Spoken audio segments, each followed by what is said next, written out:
everybody, welcome to the channel. JB here, excited you're with me. I am in taper tantrum week. That means the week before the marathon. I'm excited. Toledo, I'm coming in town.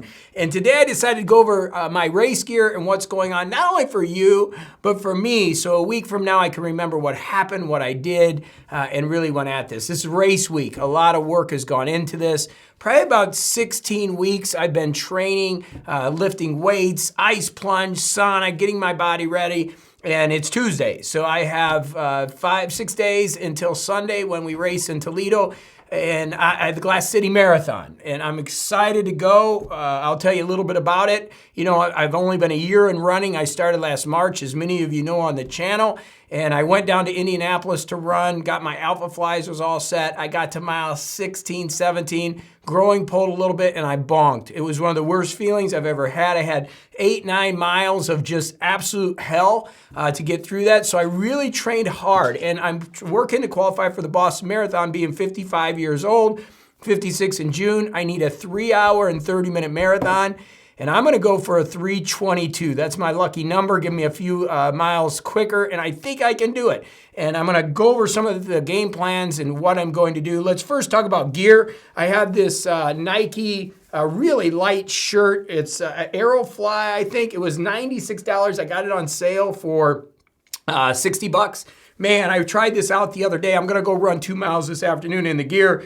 Really lightweight, doesn't even feel like it's on. And I really, really like this material. I don't know if it's worth as much as it is, but I'm gonna be wearing white, so you'll see me in some pictures. I'll be wearing this white marathon top. I'm going to use a belt, okay? And the belt, actually, you can put your number on. Now, I know all the elite people put the, you know, they staple it on there, but I'm gonna use this belt, and there's a reason why. It has gel holders, and I'm taking extra gels with me. I probably don't need it, but I'm gonna be a Boy Scout this time, and I am not going to bonk. I'm gonna make sure I've got my right carbs, and I'm gonna go over that in a minute, but I'm gonna wear this belt along with these new race pants that I got in from Way of Life, I think it's Way of Life, yeah, Way of Life. These are non-chafing. This is what I typically wear. I got a pair of black ones for the black and white look, and they're just great. I can put my gels in here. They have back pockets for more gels, and believe me, I'm taking a lot of stuff. And then what I really like is the iPhone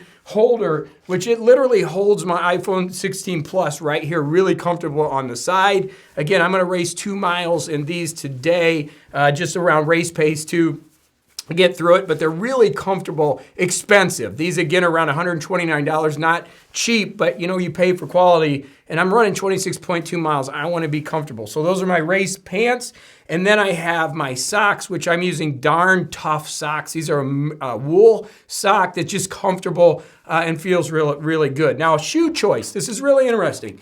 So I ran Alpha Flies in my last one, and I've been putting all my information in ChatGPT.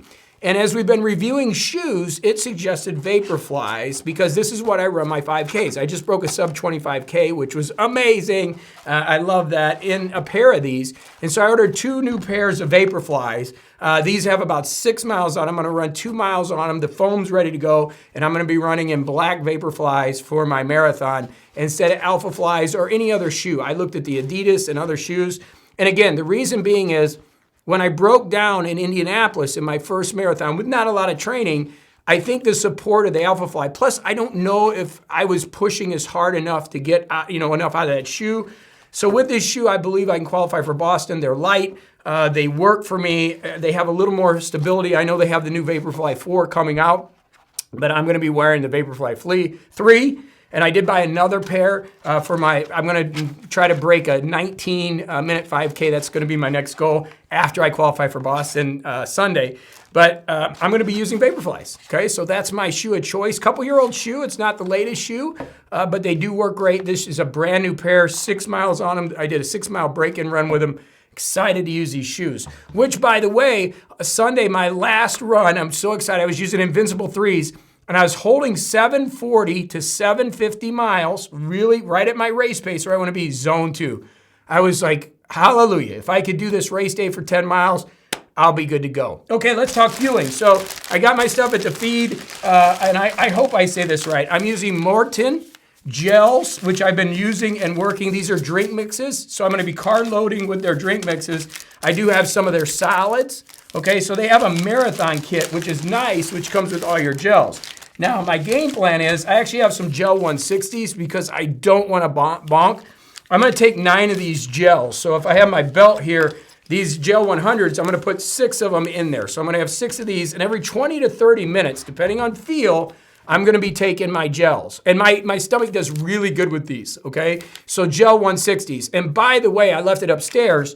The game plan is to do my bagels, and then the bicarb system. I have trained with the bicarb system. If you've seen the bicarb system, I'll actually put a video in here of the bicarb system. I'll be using the bicarb system an hour. It's got a timing, so an hour and a half before bagel and a little bit of honey and my banana at 2 hours before, hour before bicarb, and then race, 1 gel 100. And then as I'm going, every 5K, basically a gel 100 until I get to mile 20 or mile 15's got a little bit of a hill. I'm gonna put in some gel 100 caffeine. So I'm gonna take 2 of these with me and use them strategically as I'm going. So I'm literally gonna pack about 7 to 8 gels with me. So I'm gonna be carrying a lot, and that's why I'm just going like a Boy Scout. I just wanna be careful.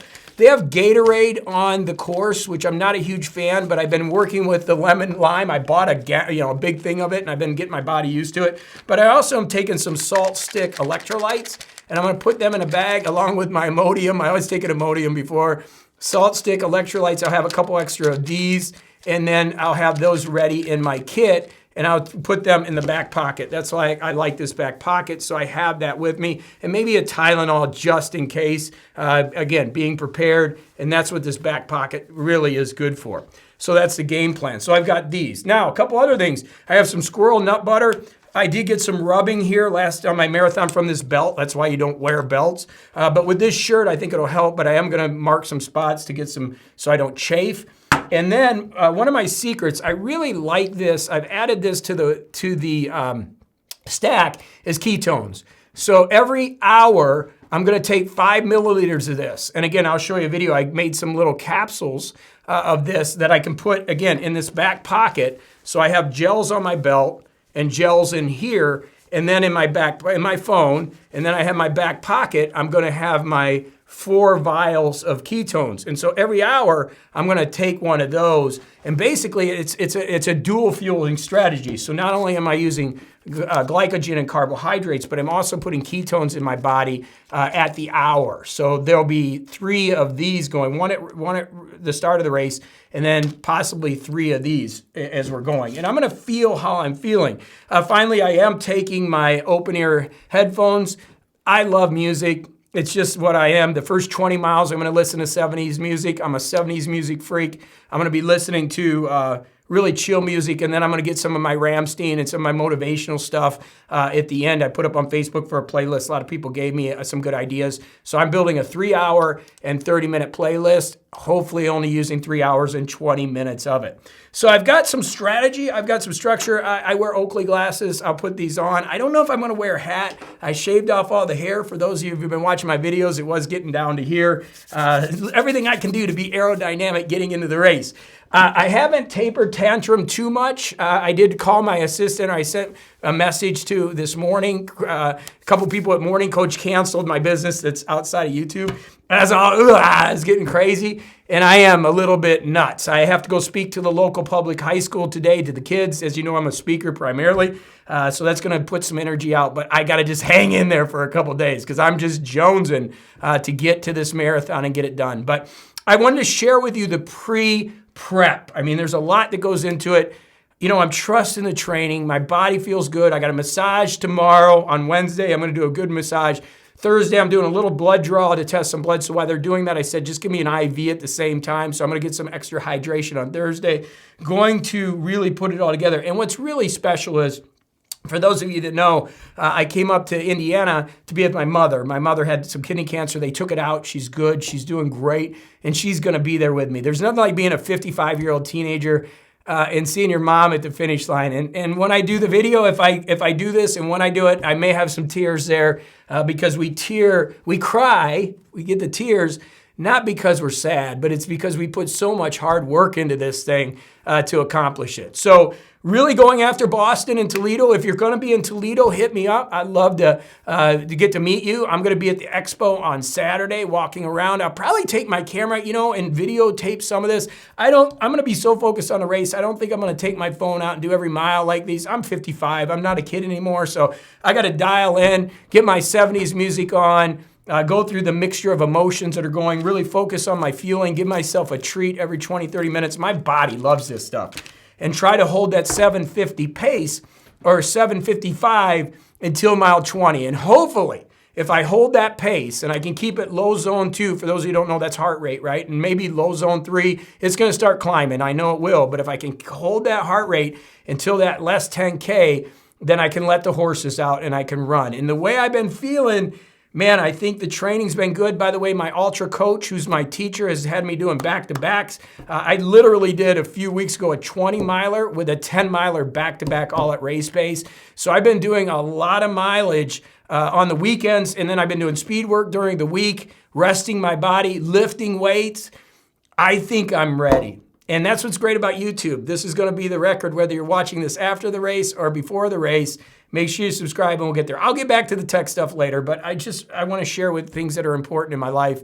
And this Sunday is the Toledo Marathon. So I hope to see you there. If you're not there, follow along. I'll be putting some stuff up here on the channel as we get ready to get to this race. So I think I got everything ready to go. Boy, am I nervous. And I got to tell you, I am a little scared. That scared me. That mile in Indianapolis, that mile 18, 19 scared me. I almost called somebody to come pick me up. For those of you that know, trust the distance. You never know what's going to happen. All you can do is prepare for the best and get out there and run your best race. We don't know what the weather's going to be like. Hopefully we get good weather. Hopefully we have great people out there cheering us on, and hopefully we make it happen. So 3:20 is a goal. Well, 3:22 because I love the number 22. B goal would be 3:30. That is technically the qualifier for Boston, even though it looks like they'll probably, so many people are running, it'll be a little less than that. And then C goal, if all things go to hell, is just finish the damn race. That's what's going on. So I love you. Thanks for being a part of my world. Thanks for being a part of Morning Coach and the things we do. And I'll keep you updated.